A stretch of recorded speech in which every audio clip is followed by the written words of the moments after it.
What's going on, my fellow troops? My name is Xavvo and welcome back to a brand new video. So today, guys, I'm going to be bringing you guys the best Holger 26 LMG class in Modern Warfare 3. So if you guys want to actually have a class setup like the one I'm showing on screen, where you've got a super controlled recoil, you're getting lots of super quick kills with high damage and super great mobility, as well as plenty of ammo to go around, then be sure to stay to the end of the class setup. I'm going to give you all the details that you need for this build, for the loadout. It's not just going to be the attachments of the actual weapon, but obviously what I'm running in terms of gloves, boots, gear, and the vest, and all that good stuff, just so you get a perfectly well-balanced and improved weapon all around. Now, if I'm just to give you kind of a little breakdown about this gun for anyone who's not really too familiar with weapons or doesn't really know a lot about the weapons, the Holger 26, I think, I'm not sure exactly where I ranked it during my Forged Camo Grind video about the LMGs, but I believe it was one of the better LMGs, if I'm not wrong. Not as great as the Pulmier by any means, but it's still a very, very strong gun. And this gun has probably one of the best mobility, general, like, lightweightness to it compared to all the other LMGs in here, because it's not a heavy LMG. And so with this, you don't have to really focus too much on a lot of the other things like reload speed and all that kind of stuff, but we are still going to take those into account, considering with LMGs in general, they're usually just more heavier than other guns, so you're going to really want to move around faster and all that kind of thing. I will say as well, with this type of LMG, whilst I want to say it's zero recoil, because it pretty much is, it's going to probably be a tiny little bit, but it's very controllable. It's not something you're going to notice, because everyone subconsciously kind of aims and tries to focus on where they're aiming. They don't just sit there and idly, like, let it shoot up the screen, so it's not like you're going to notice it. And I have to say, I've been using this class for like the past 2 seasons, and I just checked it, went through a bunch of tests with the attachments, and it's still the best one that I have. So honestly, I think you guys are going to really like it. But with that being said, let's get to the class setup. Okay, guys, so here we are on the class itself. As you can see, we've got the Holger 26 right here as the primary, of course. The secondary I'm running is the tier pistol. You can, of course, change this to anything of your liking. That's completely up to you. I'm running the tactical, which is a stim, and the lethal is a frag grenade. Now, before I get any further, I will obviously explain the vest, because as you can see, I am missing a field upgrade off this class. I'm running the overkill vest. Now, you're probably asking me, why should you use the overkill vest? Because I don't want to run that. I want to run, you know, one of the quicker vests, like the infantry vest, or you want to run the gunner vest. Now, hear me out. The reason we're actually running the overkill vest is because we get the perfect selection of improvements that we need for this weapon. The perfect selection. If you actually read the overkill vest description right here, it says increases the weapon swap speed by a minimum of 40%. That's a high percentage of, you know, weapon swap speed, like we're talking here. Swap speed bonus differs between weapons. Now, obviously, you're going to feel that a lot more with an LMG, because LMGs are heavier weapons than other weapons in the game, right? So you're going to have a slower swap speed, and so if you're ever in a situation where you're out of ammo, you want to be able to swap your gun as quickly as possible to whatever you're running as a secondary. Maybe you're camo grinding and you want to quickly swap to a launcher to do launcher kills or melee kills, whatever it may be. You want to be able to do that as quickly as possible. So that's already a great start to the description. And then you also see that it improves your reload while sprinting, which again is an awesome thing for LMGs, because they usually have slower reload speeds across the board. So the fact that we're being able to reload while sprinting, that's awesome. Also allows equipping secondary weapons in a primary slot. So, you know, if you want to put a primary weapon as your secondary, you also get that option, but I'm still running a secondary regardless. Now, here's the catch that makes it even cooler. If equipped with quick grip gloves or commando gloves, you gain the effect of marksman gloves. Now, I can't exactly say I've ever experienced a flinch or a sway with an LMG. I mean, there's definitely a bit of a flash when you're shooting an LMG, and there's definitely a tiny bit of a sway, I would say, maybe, but they're mainly for snipers and marksman rifles, you know, the marksman gloves, right? But still, at the same time, we get the bonus effects of that,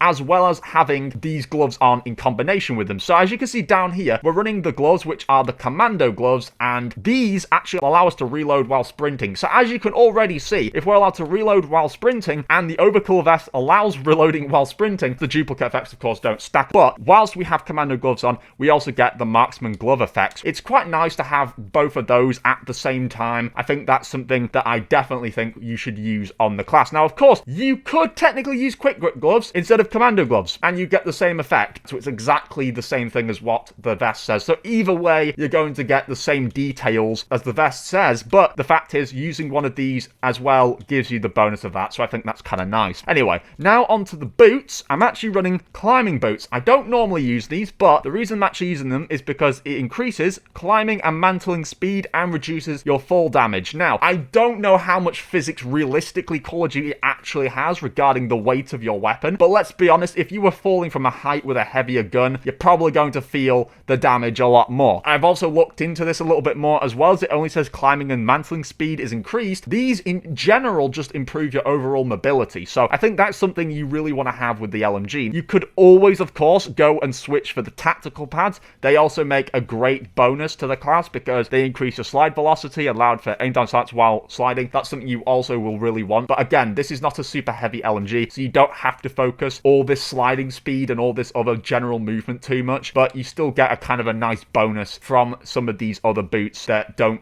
prioritize mobility and sliding as much. Something I also would have considered using was actually the reinforced boots, because they allow you to be immune to movement reduction effects. But the reason we're not using the reinforced boots, I mean, not only have I not unlocked it, but you can also use an alternative to this that does the same thing. So seeing as we're not using reinforced boots, I'm running the tac mask, which reduces the strength of enemy flash, stun and gas grenades, and immunity to shock, EMP and snapshot grenades, which are all things that reduce your movement. So it's basically the exact same thing. So there you go, that is our general class setup. Now, let's get to the attachments for the Holger 26. The very first attachment that I am running on this class is the barrel. As you can see, I've taken all the attachments off of the weapon so people can't just nick them without the explanation, because I think that's kind of backwards, honestly, if you ask me. So anyway, the barrel, we are running the Prime Lord Heavy Barrel. I know it says it's a heavy barrel, and you're probably thinking that's going to slow it down to shit, but it really doesn't. You're not going to notice any of those ADS cons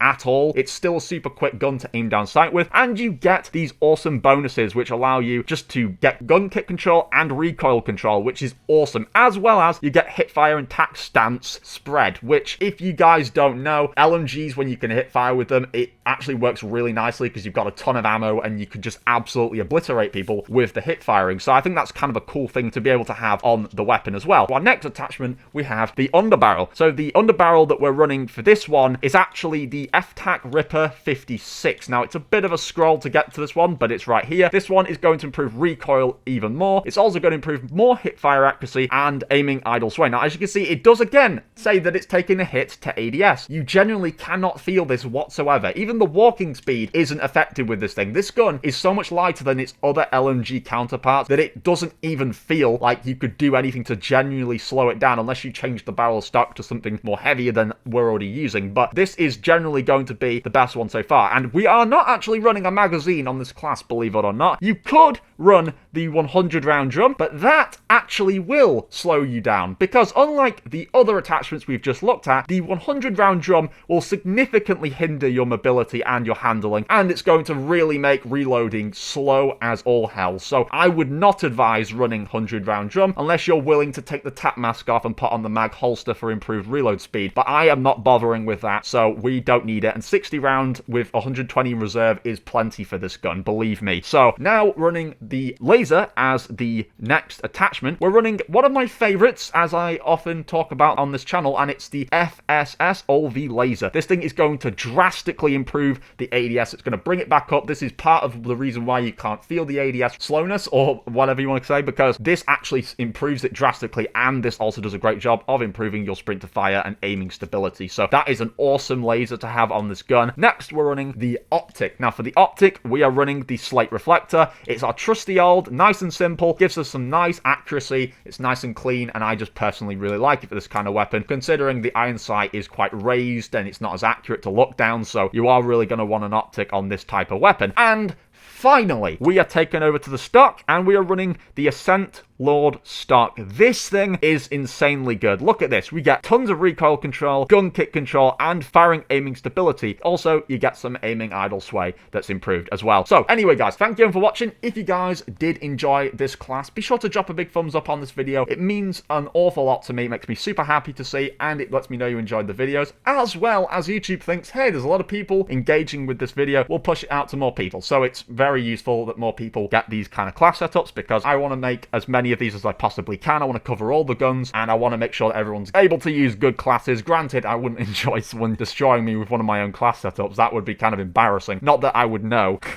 But anyway, so yeah, definitely drop a like, leave a comment, let me know what you think. Be sure to also head down there into the description, follow the Instagram, join the Discord, and check out the merch, as well as the other channels. We have other channels as well over here, guys. Come on. But yeah, other than that, that is everything. So again, thank you for watching, and I'll catch you all in the next one. Bye, guys.